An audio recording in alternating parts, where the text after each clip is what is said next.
Hello, everyone, and welcome back to On the Beat. I'm Stephen Bailey, as always, joined by David Wilson and Trevor Haas. Tomorrow night, Syracuse travels to Wake Forest to take on the Demon Deacons. Jim Boeheim said there's no such thing as a trap game for a coach, but with Duke looming on Saturday, is this a trap game?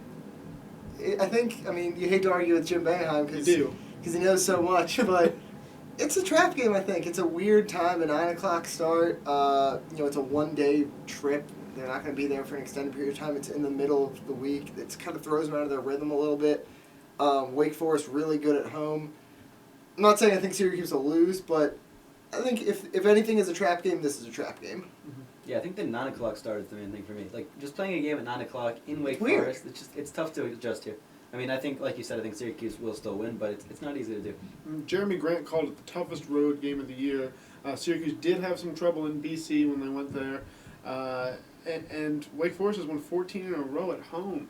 Is that a stat that how much weight do you put into that stat? Yeah, Wake Forest hasn't played the tough slate that a team like Syracuse has at home, where they've beaten guys like Villanova, Pittsburgh.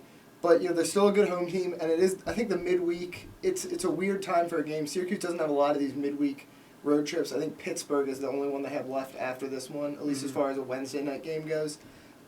It's a weird time to make a trip and then have to get in the mood for basketball, especially when they might not be talking about Duke internally, but that's got to be all they're hearing on campus. Mm-hmm.